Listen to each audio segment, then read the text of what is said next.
What is it that remains after experience has passed through? This is what we're going to explore in this video. And I want to go into the details of how I do this investigation through the direct path to see how experience relates to us. Because at the beginning of our investigation, we have to acknowledge that all we know is experience. So, what do I mean by experience? Let's begin with what we can all be certain of, which is that we have a body and a mind. The body is made out of sensations, and we know these sensations because there is a world which we interact with. So these sensations of the body are there to give us a sense of the world, to give us a perception of the world. And we are very much aware that we have a body. At the same time, we know that we have a mind because we have an inner world. We have thoughts, we have images, narratives, ideas, concepts, and so on. So all of these are appearing in the mind, not the body. So we say, I am a body, mind. And this is what we feel that we are, because that's all we can perceive.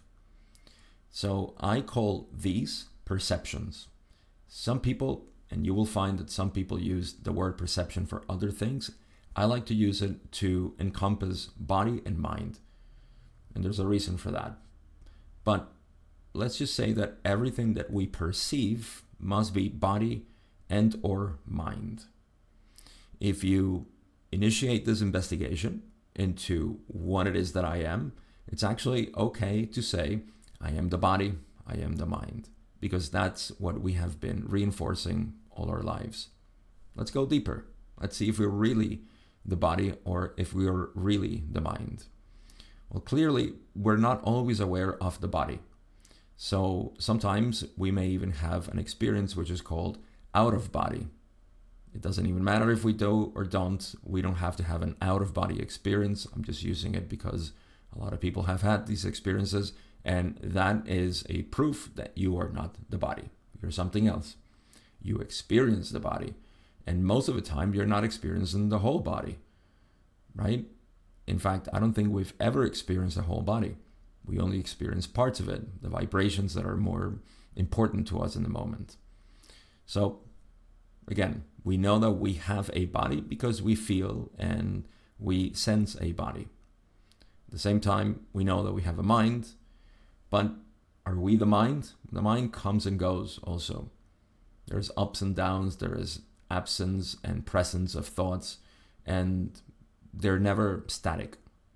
So we know that we experience also a mind as a sort of movie, mental movie, and then there's the physical movie. So we perceive body and mind. This is what I call experience. Simple as that.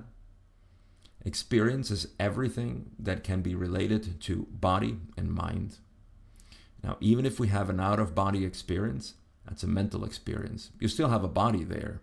You still have an individuated point of view in which you experience, that out-of-body experience. When you dream, you also have a body. It may not feel like this one, but you are individuated into a point of view which perceives. So there's always a body, because the body is the point of view in which we perceive and then, or experience reality. And then the mind is everything that is being processed. So no matter what type of experience we have, whatever we associate ourselves with, it's always a limited being. That's what's important here in our investigation. Because as we begin to explore and see what we are, there's going to be all kinds of identities that may come up. And we may feel that, I experienced myself in this way, and I felt that I was this and I was that. But you're no longer that. Now you're this. So you keep changing. And you see that all your experiences are always changing. That's the next thing we realize here. Everything that I call experience, and again, remember, we're putting experience here as body and mind. It is a combination of both that creates experience. Or experience, we can say, is done through body and mind. So when we see that everything that we experience is changing, moving, transforming, we see the impermanent nature of things or everything, then we can contrast it with that which is experiencing it. So experience is always changing. The question is, that which is experiencing it, does it change? What it changes is what is being experienced. That's what changes, not what experiences it. So the more we begin to make the distinction between these two, that which experiences the experience, then the easier it is for us to remember what we are. And that's why you will hear me say, remember, you are the awareness of the experience. Normally, we would create an idea of this. I am the awareness of the experience. I am the awareness of the experience. But this is, at best, an affirmation, a mantra, a repetition of something that goes to the heart, truly, of what we are. But I want you to experience it, to note it, to investigate it, to feel it, to understand it, to know it. Because only through that is that you are able to derive the benefits, we could say, of being who you are. And that is a constant recognition of what it is that we are. So again, this whole exploration of experience, just to know that everything that we experience is made out of a body. It doesn't have to be just this physical body. We've all experienced dreams and other possible visions. And then there is the mind, which is the one that is processing things, and it's creating ideas and thoughts about it and notions of what it's being experienced. No matter what it is that we experience, remember, or actually corroborate it, it's changing. It's never permanent. It's always transforming. It's moving. So that is a key distinction that we need to make. And the more we make this distinction, which we call also meditation, then the more we're going to be certain of who we are in the experience, in the phase of experience. And it doesn't matter what type of experience we have, we know who we are. And that's what gives us certainty. The calm and peace that comes out of meditation is from constantly reinforcing who we are. It makes all the sense in the world.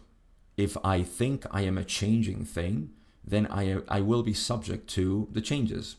And changes are vibrations, ups and downs.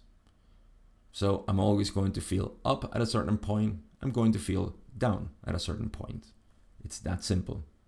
Whereas if I know who I am, beyond the mind, beyond the experience, beyond perceptions, then I realize that, oh, this is a static, always present, peaceful being.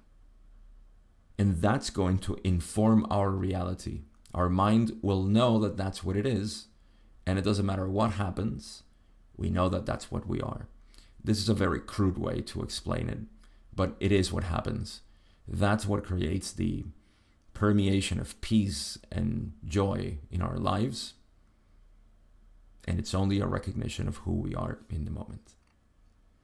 So the takeaway here is, remember, everything that you experience, everything, even a single identity on anything that you have experienced in your life is impermanent.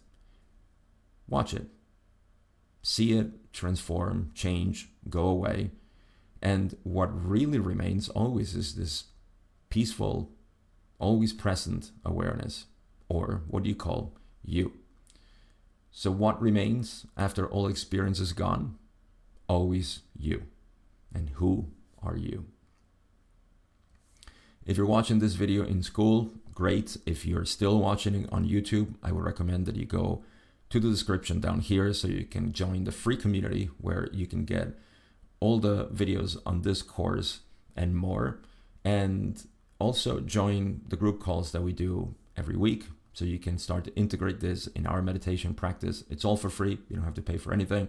Just join and Find like-minded people in the community so you can get around this teaching, this knowledge, and start practicing now. You don't have to wait any longer. I hope this video was helpful in any case, and I'll see you in the next one.